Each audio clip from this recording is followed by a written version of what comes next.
Of the Senate Judiciary Committee will come to order. Today's agenda includes several nominees who have been listed for the first time and will be held over. They are Carla Campbell, U.S. Court of Appeals, 6th Circuit; Julia Lopez, U.S. Court of Appeals for the 1st Circuit; Catherine Henry, U.S. District Court for the Eastern District of Pennsylvania; and Mary Kay Lanthier, U.S. District Court for the District of Vermont. We will vote on 9 judicial nominees today. I know members have several conflicts with other appropriations and other committees. We'll try to proceed through our agenda quickly as possible. Before I turn to Ranking Member Graham for remarks that he may have, I would like to raise a point of personal privilege. This week is not just the 75th anniversary of NATO. We also celebrate another important anniversary, Senator Lindsey Graham's birthday. Lindsey, you've been a great partner on the committee. Despite our disagreements, there have been many, many agreements. You always keep me on my toes, and I truly enjoy serving on the committee with you. A very happy birthday from all of us. I want to present you with a small birthday cake.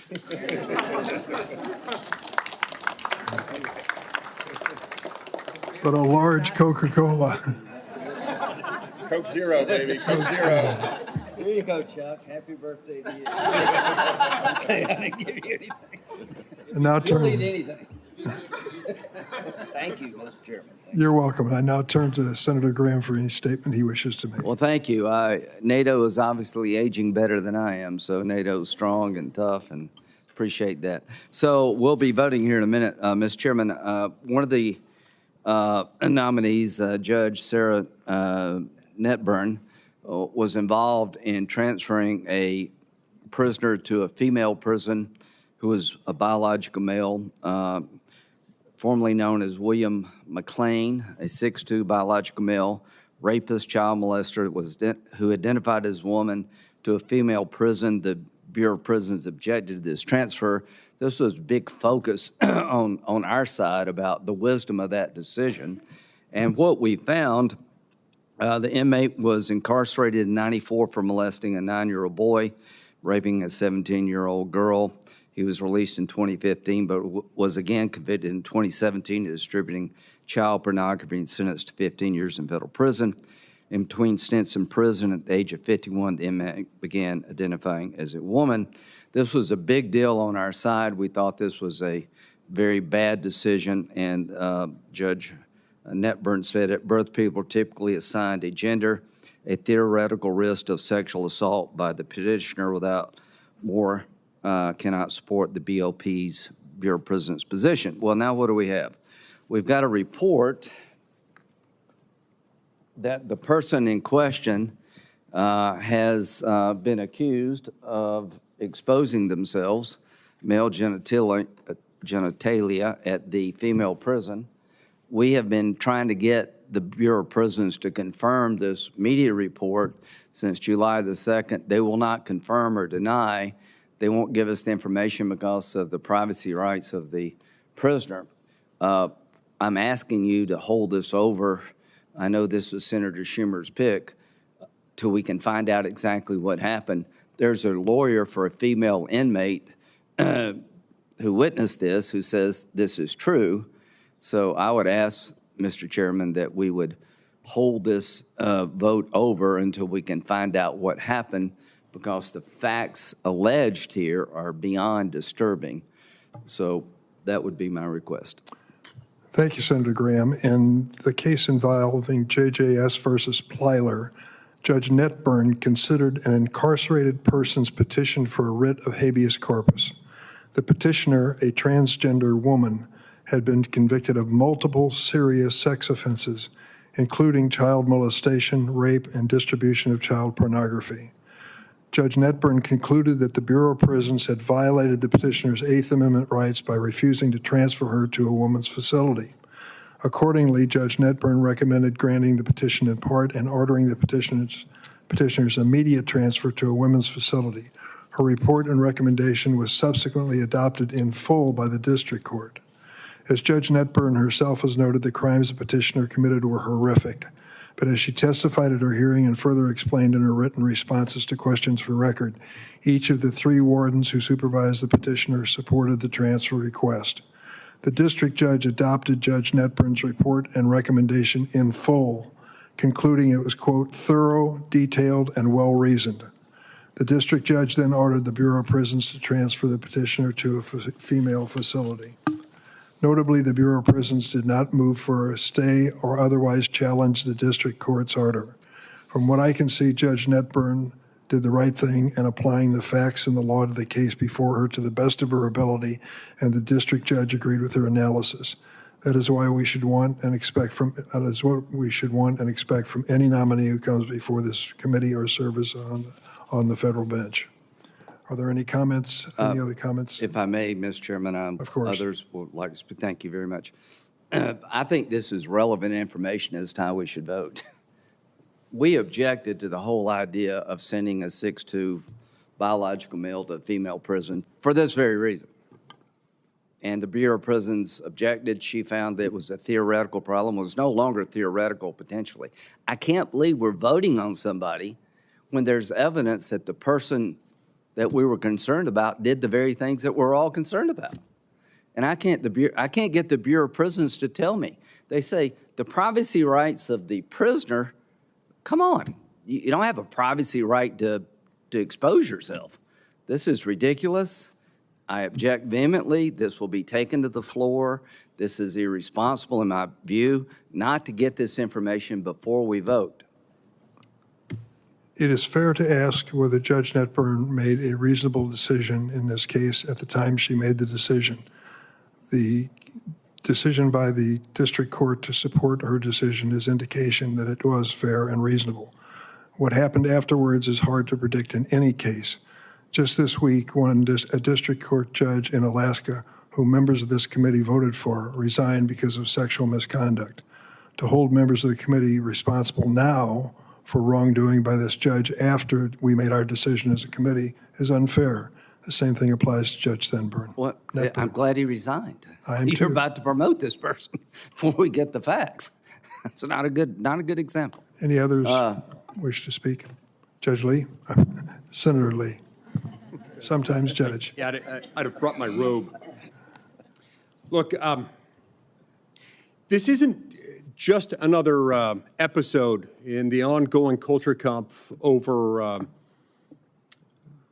whether or not someone who identifies as female can be treated for one purpose or another as female.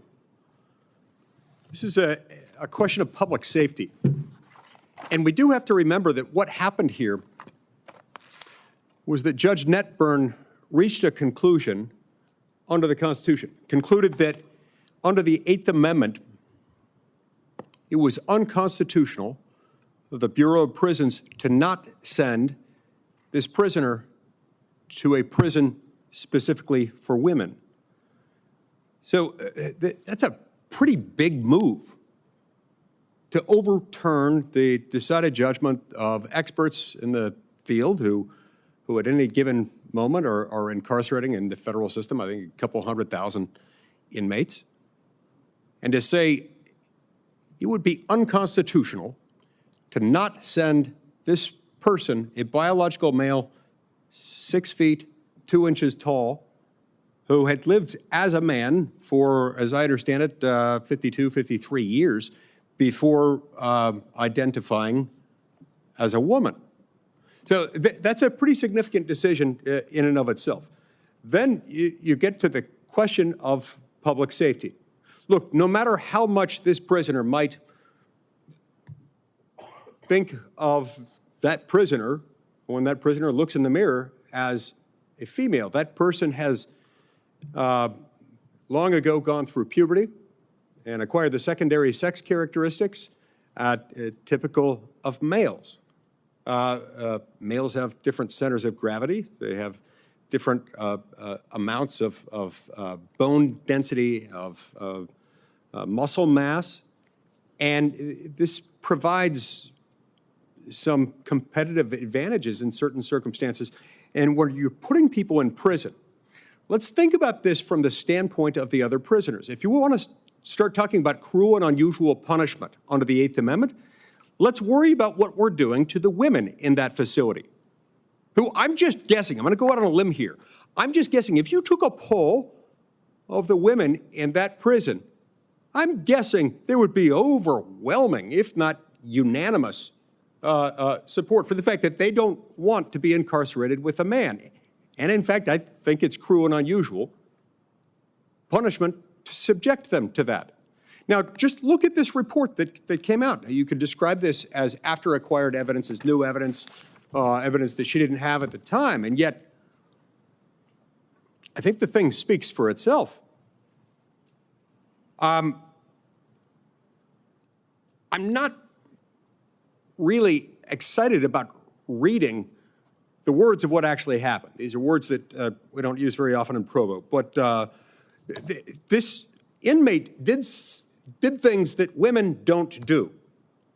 Openly flaunting, displaying, exhibiting his genitalia in front of female inmates. That is a sexual assault in any jurisdiction. And so for us to look at this casually at what Judge Netburn did and to just be asked to overlook that is something that's really, really tough to do. This is very tough to defend. Now, in her hearing, Judge Netburn made the following statement, saying, quote, "The last thing I'll say about that is that the Transgender Executive Council, which is the body which makes decisions on behalf of transgender transfer requests within the Bureau of Prisons, never said that the petitioner could not be transferred and never, ever said that she couldn't be transferred because of any risk of violence. What the Transgender Executive Council repeatedly said in denying the request was simply that she needed to maintain her hormone levels." So by making this about hormone levels and about how the prisoner self-identifies, the judge is overlooking obvious disparities in size, strength, center of gravity, bone density, muscle mass, and all sorts of other things, and overlooking more than 5 decades of this guy being a male, doing things that males do, or some of them anyway. And it's not just supremely naive to assume that everything's going to be hunky-dory when you send that guy to a female prison. It's dangerous. And it shows a lack of judgment that makes her ill-suited for a lifetime Article III appointment. Thank you.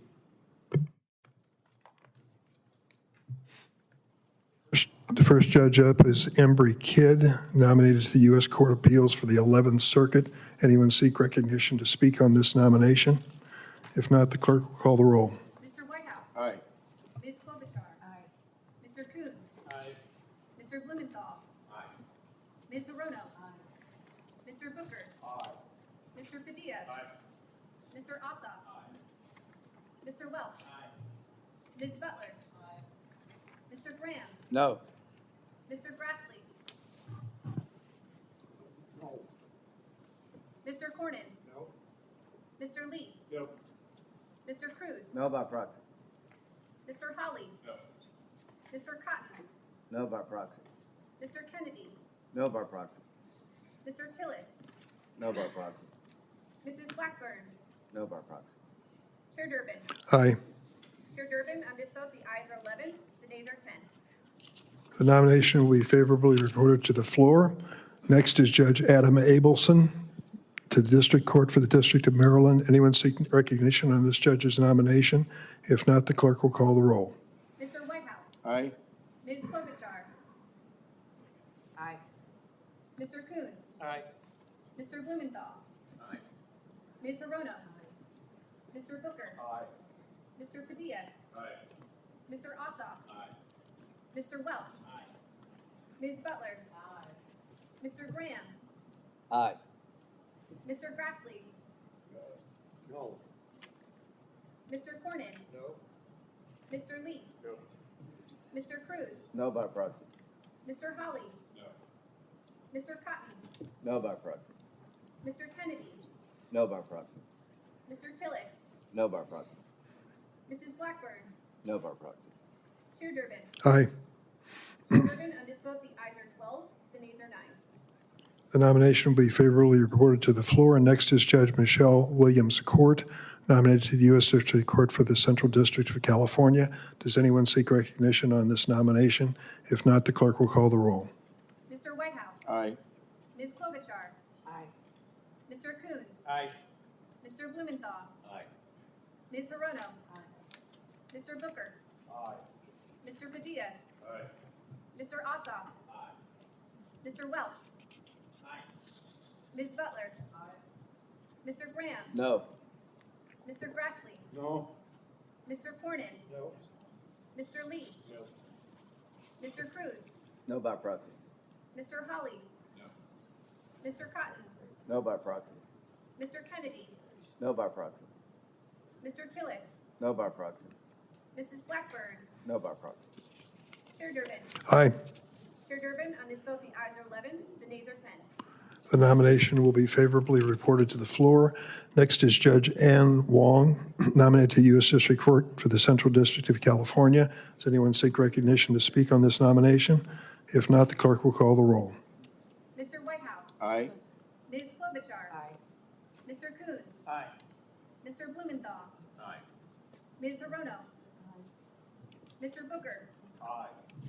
Mr. Padilla. Aye. Mr. Ossoff. Aye. Mr. Welch. Aye. Ms. Butler. Mr. Graham. No. Mr. Grassley. No. Mr. Cornyn. No. Mr. Lee. No. Mr. Cruz. No. Mr. Holly. No. Mr. Cotton. No by proxy. Mr. Kennedy. No by proxy. Mr. Tillis. No by proxy. Mrs. Blackburn. No by proxy. Chair Durbin. Aye. Chair Durbin, on this vote, the ayes are 11, the nays are 10. The nomination will be favorably reported to the floor. Next is Judge Sarah Netburn to the U.S. District Court for the Southern District of New York. Does anyone seek recognition to speak? Senator Lee, Senator Cruz has asked for recognition. Would you mind if I go first with him? Yes, fine. Senator Cruz? Thank you, Mr. Chairman. I have deep concerns about Judge Sarah Netburn's nomination, and specifically about her radical rulings that endanger women by placing biological men in women's prisons. And given the avalanche of letters this committee has received from women's groups and female inmates, I'm not the only person with concerns. In the case of JJS versus W.S. Plyler, the prisoner, dubbed July Justine Shelby, his real name is William McLean, was a serial rapist. There's no other way to say it. He was also a 6'2", fully intact biological man. His past criminal offenses included child molestation of a 9-year-old boy, rape of a 17-year-old girl, and criminal deviant conduct. No factual details are in the record, but the state defined the offense as, quote, compelling with force or the threat of force sexual conduct. As a result of these offenses, Shelby was incarcerated for 18 years. 1 year after being released on parole, Shelby broke parole by circulating violent child pornography. And so back in prison. And at 51 years of age, Shelby decided that he was a woman. And as a self-declared woman, he demanded to be jailed with biological woman. And failing to lock him up with other women, he argued, was a violation of the Eighth Amendment. Now, luckily for Shelby, his lawsuit ended up in front of Judge Netburn. Putting political ideology over justice and reality, Magistrate Judge Netburn recommended that Shelby, quote, be transferred immediately to a woman's facility. Despite a lifelong pattern of rape, sexual assault, and obvious sexually predatory instincts, Magistrate Judge Netburn's opinion declared that, quote, there are no signs that petitioner is at risk of reoffending. That defies words. Magistrate Judge Netburn doubled down on her commitment to a radical political ideology in her opinion. Casting aside any concerns for the female prisoners, Judge Netburn wrote, the BOP also posits that permitting petitioner to live among women will be traumatizing and possibly dangerous to them. This concern is overblown. Those are her words. Netburn's opinion went on, quote, the BOP's repeated refusal to transfer petitioner to a woman's facility to further her gender transition, despite knowing the condition of petitioner's physical and mental health, violates the petitioner's Eighth Amendment rights. This judge's ruling, the Constitution requires that biological men who wake up one day and say, I'm a woman, have to be housed with female prisoners. This judge also ruled, in effect, that female prisoners have no rights. The Democrats on this committee like to say they support the rights of women, but we're about to find out whether they do or not. Because in this case, you're taking a 6'2" man who is a serial rapist, and this judge sent that man to Fort Worth, Texas. I asked that judge, do the women in that prison have any right? If it was your mother, if it was your daughter, if it was your wife, how would you feel if your daughter was housed with a 6'2" man who's a serial rapist? Because political ideology matters more than sanity. And by the way, the threat that this ideologue said is overblown is happening all over the country. For example, in Judge Netburn's home state of New York in 2024, a former prisoner at Rikers Island claimed that she was groped and raped by a male inmate posing as a transgender woman. There had also been a prior rape attempt at Rikers in 2021 by another transgender inmate against a biological female inmate. In New Jersey, in 2022, a transgender inmate impregnated not one, but two female inmates. In California, a women's group sued the Department of Corrections after transgender prisoner raped two women, impregnating one of them. And in the chairman's home state of Illinois, a female inmate sued the Department of Corrections after she was raped by a transgender inmate. This is happening over and over and over again, and it's because of ideology being put ahead of common sense. At her hearing, I asked Judge Netburn, do you regret your decision transferring a serial rapist, a biological man, to a woman's prison? Her answer was, quote, no. I faithfully applied the law to the facts. That is not the law, and these are not the facts. As I mentioned at the outset, this committee has received letters from female prisoners horrified at the prospect of being housed with a biological male, fearing quite reasonably for their safety. Interestingly, the chairman has not read to you the letters those female inmates have sent to this committee, pleading on this committee to use some common sense. I'm going to read a couple for you. Alyssa Kay, a current inmate, here's what she wrote to us, quote, people are already getting raped and nobody cares. Honestly, someone in here is going to end up getting killed. Having men here in prison with us disrupts any sense of rehabilitation. We fear for our safety. We have further loss of privacy as we are forced to share intimate spaces with a man. We watch some prisons are victims of abuse and others willingly engage in sexual acts in our shared space. This isn't right. This isn't fair. Do any of our Democratic members care about Alyssa Kay's concerns? How about Amy I., a former inmate? Here's what she wrote to us to say, quote, I urge the committee to watch my story and the story of other female prisoners and a brave, resigned lieutenant who spoke out against this anti-woman policy. Women, including incarcerated women, just because a woman is in a prison doesn't mean she loses her rights. That's me talking, not the letter. I'll get back to the letter. Women, including incarcerated women, shouldn't be erased as a matter of law to accommodate the interest of men. One person's rights cannot come at the cost of another's. Here's another letter. Evelyn V., a former inmate, she wrote to us and said, quote, as a former inmate in the California state prison system, I share your concern about how women's rights are being pushed aside compared to the interest of men who are self-identifying as women and gaining entry to facilities meant for women. Now, at the hearing, Judge Netburn told us again she thinks concerns of the risk of Shelby engaging in sexual reoffense are, quote, overblown. I strongly disagree, and as it happens, we now have facts. Just yesterday, exquisite timing, by the way, on this markup, yesterday, the Washington Free Beacon reported that Shelby, who is housed at FMC Carswell in Fort Worth, Texas, was placed in administrative segregation for exposing himself to female prisoners, apparently joking that he was fully intact. Congratulations, Judge Netburn. That's what you're doing to the women in this prison. You're subjecting them to victimization and assault. If a guy on the subway did this, whipping out his genitalia to you on the subway, you'd deck the guy and arrest him for indecent exposure. But this radical says he's got a constitutional right to be there and do this.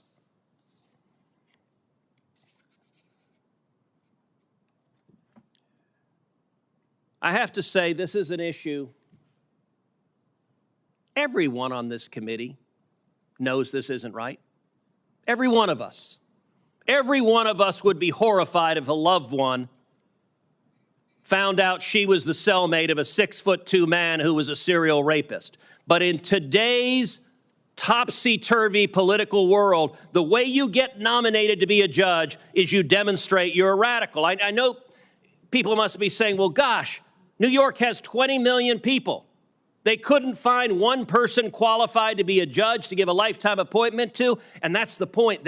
What they're looking for is show us you're a radical. Well, this is an opportunity for every senator to demonstrate whether you'll stand up for the rights of women or not. I sadly expect a party line vote on this, but I will say this. If we have a party line vote, Mr. Chairman, I'm going to make a request. I'm going to request, Mr. Chairman, that you ask Majority Leader Schumer to expedite a floor vote on this judge on the floor. I want to see Senator Tester vote on whether a 6'2" man should go to a women's prison. I want to see Senator Brown. I want to see every Democrat go on record. Do you give a damn about the women in your state or not? It's a simple choice, and it's a choice that will be defined by the word yes or the word no. Senator Lee.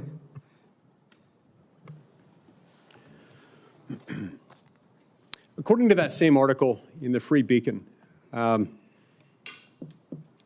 this inmate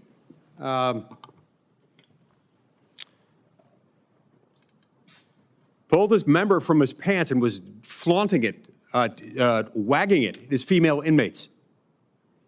That is not the behavior of a female inmate. That is the behavior of a dangerous criminal, especially when you understand that this guy is a serial rapist who had raped people and committed sexual assaults and engaged in all kinds of violent criminal behavior over a period of decades. He'd spent a little bit of time out of prison, but he'd get out of prison, he'd reoffend again. Now, many female inmates, it's widely understood, many female inmates have themselves been the victims of sexual assault, rape, and other acts of violence long before they became incarcerated. Just imagine the trauma that they have to endure merely by having to share prison facilities with a male prisoner before he even goes and does something like that, before he goes out and starts engaging in exhibitionist, lewd acts. This is not fair to them.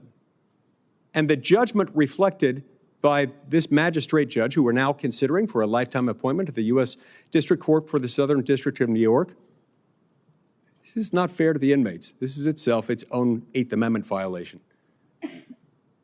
I couldn't disagree more with Judge Netburn's conclusion that it would have violated the Eighth Amendment not to send this male prisoner to a female prison. Now, this is, lest we get caught in thinking that this is just a mere partisan divide, this is just Republicans and Democrats disagreeing. Only in Washington could that pass for plausible analysis. Anywhere else, this is madness. This is nuts. This is insanity. This is the sort of thing that happens in a free society as it's going into an ugly, ugly tailspin of sorts. Now, we can pull out of this, but we must, because this is a threat to public safety and law and order and all that is decent in society. Now, don't just take my word for it. Let's hear what some former inmates, some of whom participated in the Independent Women's Forum's documentary on men in women's prisons, who wrote to this committee. Let's hear what they had to say. And just to be clear, the Independent Women's Forum is hardly a conservative or even a moderate organization. Now, this one's from Amy Ichikawa, a former inmate from California. Quote, I urge the committee to watch my story and the story of other female prisoners and a brave, resigned lieutenant who spoke out against this anti-woman policy. Women, including incarcerated women, shouldn't be erased as a matter of law to accommodate the interests of men. One person's rights cannot come at the cost of another, close quote. Indeed, in fact, our system is set up so as to find ways to not step on somebody else's rights, just so the purported right of one person, in this case, this particular inmate, a serial rapist, can have his preference. Then let's hear from Alyssa Kamholtz. She's a current prisoner in the California state prison system. Quote, most incarcerated women, like myself, have already experienced sexual trauma and violence during our lives. We're trying to heal and prepare to be productive citizens after serving out our sentences. Having men here in prison with us disrupts any sense of rehabilitation. We fear for our safety. We have further loss of privacy as we are forced to share intimate spaces with a man.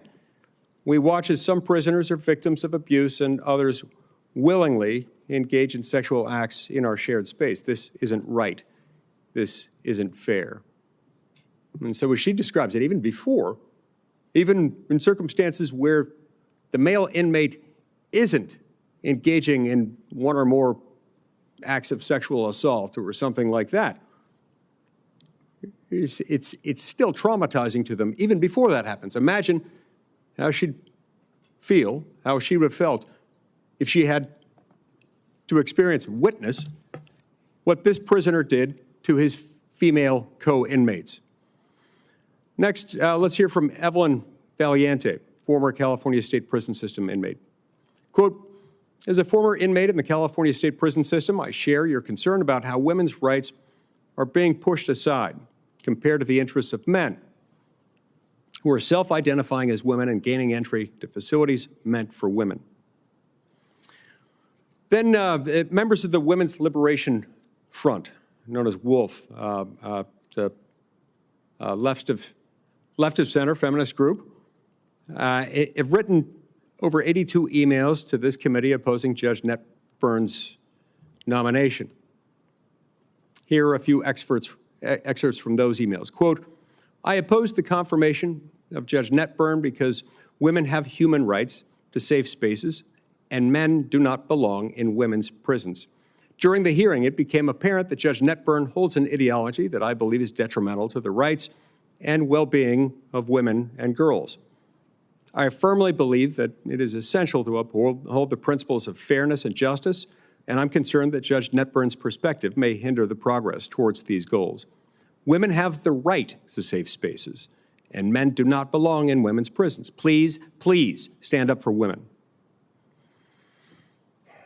I urge my colleagues, with all the urgency I'm capable of communicating, to please stand up for women by opposing Judge Netburn's nomination to the U.S. District Court for the Southern District of New York. Anyone else seek recognition to speak at this moment? Mr. Chairman, I'd like to enter a couple of things in the record. Certainly. I would ask unanimous consent to enter into the record the Free Beacon article that I referenced that describes the offense that this prisoner just committed in the Free Beacon article came out yesterday. Without objection. I would also ask unanimous consent to enter into the record. These are the letters from women, prisoners, and former prisoners that they're written to this committee. And I would ask, I'd venture to say there's not a Democrat senator on this committee who's read these letters. I'm going to enter them into the record, but I'm also going to ask my colleagues to read these letters and understand the people who this vote is hurting. So I ask unanimous consent to enter these letters in the record. Without objection. And finally, I have a letter here from several 9/11 families, including one in Katy, Texas, who sent a letter complaining about how Judge Netburn handled a case involving 9/11 families, the final paragraph of which reads, "We are heartbroken that the court issued no decision on motions by hundreds of 9/11 victims and family members and did not even answer our request for any sort of attention to our unopposed filings. We cannot understand how a magistrate judge would treat 9/11 family members so callously or so blithely disregard her duties, and we wanted to bring it to the committee's attention." So I ask unanimous consent that this letter from 9/11 families also be entered in the record. Without objection. Thank you. Let me conclude then by saying the following. Senator Graham sent questions for the record to Judge Sarah Netburn, and she responded to a question directly on this case. I want to read her response. Before I do, I want to make it clear this has not been mentioned and should have been. She was a magistrate at the time. Magistrates perform an important function in our court system, but is limited. It's not the same authority as a district court judge, and that's relevant to their response. The question asked by Senator Graham on behalf of his side is, do you stand by this decision, the JJS versus W.L. Plyler decision today? Her response, yes. I faithfully applied the law to the facts in reaching my recommendation. The district judge adopted my report and recommendation and concluded that it was, quote, thorough, detailed, and well-reasoned. I issued only a recommendation pursuant to my authority under 28 U.S.C. 636B. I did not order the Bureau of Prisons to do anything. The district judge ordered the Bureau of Prisons to transfer the petitioner to a female facility. The Bureau of Prisons did not move or for a stay or otherwise challenge the district judge's order. In the approximately 18 months since the district judge ordered the Bureau of Prisons to transfer the petitioner to a female facility, I have received regular status letters, none of which reports any disciplinary or safety issues. The Bureau of Prison is in negotiations with the petitioner to voluntarily settle any remaining claims. The point in reading that response in its entirety is that as a magistrate, she did not have the authority to order this man into the Bureau of Prisons or out of the Bureau of Prisons. That authority resided in the district court judge. I ask unanimous consent without objection to enter that judge's decision, Judge Vernon Broderick, into the record without objection. The question is, Judge... Mr. Chairman, I don't want to belabor it, but if I may, the point of this whole exercise is that she was on the front lines of this fight. She set in motion what we have today. She had every opportunity to do what Senator Cruz and Senator Lee suggested, just apply some basic common sense here. Listen to the Bureau of Prisons' concern. She made findings and recommendations to the district judge. I promise you, if the district judge is ever nominated for anything, good luck on this committee with us. So you get no pass, you get no, it's not my problem from our point of view. You had a chance to stop a bad thing, and it's about your judgment. And I can just tell you right now, I believe what Senator Cruz and Lee and others have said is going to be widely accepted on the floor. I, too, challenge Senator Schumer. I'm going to vote for one of your nominees in a minute. I voted for almost all of them out of a respect for the senators to pick people in their state, but there's a limit to anything. This is wrong. This is dangerous. And what we're saying today to all these prisoners who wrote, we don't care. You got a chance to reset this case.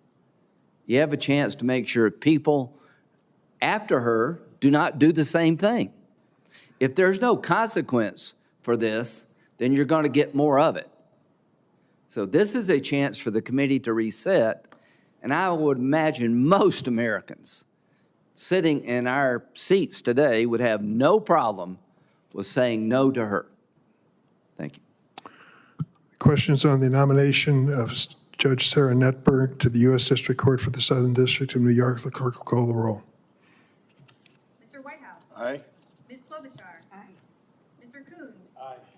Mr. Blumenthal. Aye. Ms. Hirono. Mr. Booker. Aye. Mr. Padilla. Aye. Mr. Ossoff. No. Mr. Welch. Ms. Butler. Mr. Graham. No. Mr. Grassley. No by proxy. Mr. Cornyn. Mr. Lee. Mr. Cruz. No. It's a failed vote. Mr. Hawley. No. Mr. Cotton. No. By proxy. Mr. Kennedy. No by proxy. Mr. Tillis. No by proxy. Mrs. Blackburn. No by proxy. Chair Durbin. Aye. Chair Durbin, on this vote, the ayes are 10, the nays are 11. The nomination is not reported to the floor.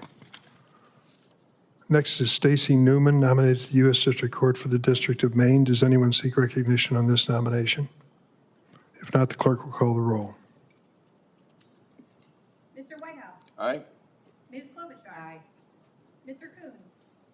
Aye. Mr. Blumenthal. Aye by proxy. Ms. Hirono. Mr. Booker. Aye. Mr. Padilla. Aye. Mr. Ossoff. Aye. Mr. Welch. Aye. Ms. Butler. Mr. Graham. Aye. Mr. Grassley. No by proxy. Mr. Cornyn. No. Mr. Lee. No. Mr. Cruz. Blumenthal's back, so you should, Mr. Hawley. at the end of this, you should recognize him to ask. Mr. Cotton. No by proxy. Mr. Kennedy. No by proxy. Mr. Tillis. Aye by proxy. Mrs. Blackburn. No by proxy. Chair Durbin. Aye. Mr. Chairman, This is Senator from Connecticut. I wish to be recorded as aye present. Clerk will so note. Thank you. On this vote, the ayes are 13, the nays are 8. The nomination will be favorably reported to the floor. Next is Joseph Francis Saporito, Jr. to the District Court for the Middle District of Pennsylvania. Does anyone seek recognition on this nomination? If not, the clerk will call the roll. Mr. Whitehouse. Aye. Ms. Klobuchar. Aye. Mr. Coons. Aye. Mr. Blumenthal. Aye. Ms. Hirono. Mr. Booker. Aye. Mr. Padilla. Aye. Mr. Ossoff. Aye. Mr. Welch. Aye. Ms. Butler. Mr. Graham. Aye. Mr. Grassley. No by proxy. Mr. Cornyn. No. Mr. Lee. No. Mr. Cruz. No. Mr. Hawley. No. Mr. Cotton. No by proxy. Mr. Kennedy. Aye by proxy. Mr. Tillis. Aye by proxy. Mrs. Blackburn. No by proxy. Chair Durbin. Aye. Chair Durbin, on this vote, the ayes are 14, the nays are 7. The nomination will be favorably reported to the floor, and the next nomination is Meredith Vaca to the U.S. District Court for the Western District of New York. Does anyone seek recognition? If not, the clerk will call the roll. Mr. Whitehouse. Aye. Ms. Klobuchar. Aye. Mr. Coons. Aye. Mr. Blumenthal. Aye. Ms. Hirono. Mr. Booker. Aye. Mr. Padilla. Aye. Mr. Ossoff. Aye. Mr. Welch. Aye. Ms. Butler. Mr. Graham. Aye. Mr. Grassley. No by proxy. Mr. Cornyn. No. Mr. Lee. No. Mr. Cruz. No. Mr. Hawley. No. Mr. Cotton. No by proxy. Mr. Kennedy. No by proxy. Mr. Tillis. No by proxy. Mrs. Blackburn. No by proxy. Chair Durbin. Aye. Chair Durbin, on this vote, the ayes are 12, the nays are 9. The nomination will be favorably reported to the floor. Finally, we have Judge Cynthia Valenzuela Dixon to the Central District of California District Court. Anyone seek recognition on this nomination? If not, the clerk will call the roll. Mr. Whitehouse. Aye. Ms. Klobuchar. Aye. Mr. Coons. Aye. Mr. Blumenthal. Aye. Ms. Hirono. Mr. Booker. Aye. Mr. Padilla. Aye. Mr. Ossoff. Mr. Welch. Ms. Butler. Mr. Graham. No. Mr. Grassley. No by proxy. Mr. Cornyn. No. Mr. Lee. No. Mr. Cruz. No. Mr. Hawley. Mr. Cotton. No by proxy. Mr. Kennedy. No by proxy. Mr. Tillis. No by proxy. Mrs. Blackburn. No by proxy. Chair Durbin. Aye.